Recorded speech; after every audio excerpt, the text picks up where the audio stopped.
एक गांव में बुद्धिराम नामक व्यक्ति रहता था। उसे अपने धन पर बहुत घमंड था।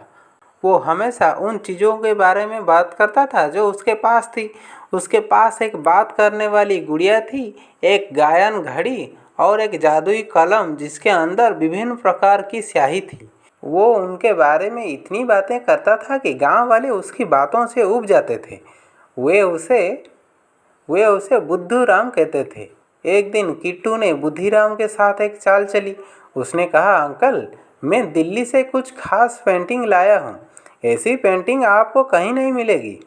बुद्धिराम उन विशेष चित्रों को देखना चाहता था। अगले दिन वो किट्टू के घर गया। उससे कहा, प्रिय किट्टू, क्या तुम्हारी पेंटिंग मेरी गायन घड़ी जितनी अच्छी है? चलो उन पेंटिंग को देखते हैं। किट्टू ने कहा, आओ अंकल, पहले देख लो। किट्टू ने एक बक्से से एक पेंटिंग निकाली। वो पेंटिंग एक लड़की के पुल पार करने के बारे में थी।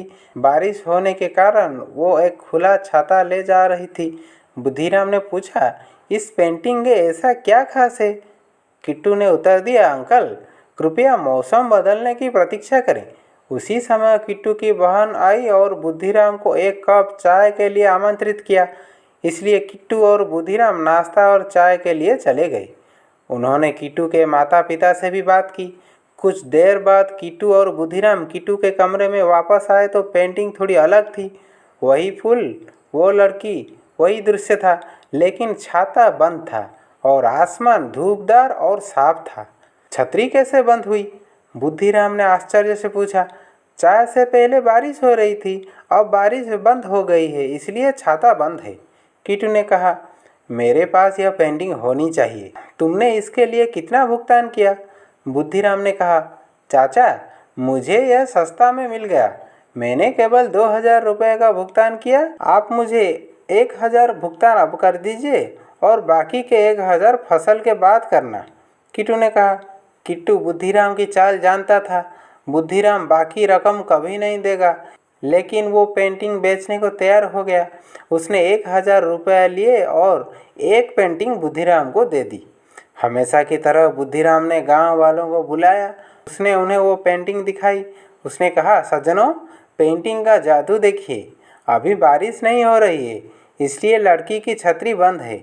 अगर मैं लड़की की तस्वीर पर पानी की कुछ बूंदें डाल दूं, तो छाता खुल जाएगा। सभी आश्चर्यचकित रह गए। बुद्धिराम को एक गिलास पानी मिला। उसने पेंटिंग में दिख रही लड़की पर पानी की कुछ बूंदें डाली, लेकिन कुछ ना हुआ। फिर उसने पानी की कुछ बूंदें और डाली, लेकिन छाता नहीं खुला। गांव वाले बुद्धिराम पर हंसे और चले गए। बुद्धिराम को बहुत गुस्सा आया। वो फिर किट्टू के घर पहुंचा। बुद्धिराम ने कहा, अरे दुष्ट, तूने मुझे धोखा दिया। किट्टू ने कहा, नहीं अंकल, मैंने नहीं धोखा दिया आपको। आपने तो आधी ही कीमत चुकाई है, इसलिए मैंने दोनों में से केवल एक पेंटिंग दी है। तुम्हारा मतलब क्या है? 2 पेंटिंग है? किट्टू ने कहा, हाँ, एक पेंटिंग तब दिखाई जाती है जब बारिश हो रही होती है और दूसरी तब दिखाई जाती है जब बारिश नहीं हो रही होती है।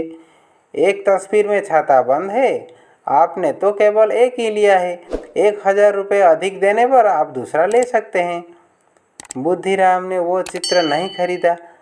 वो जानता था कि किट्टू ने उसे बुद्धू बनाया है। उस दिन से उसने अपनी बातें करना बंद कर दिया। तो साथियों, कभी भी बहुत बातें करना सही नहीं है।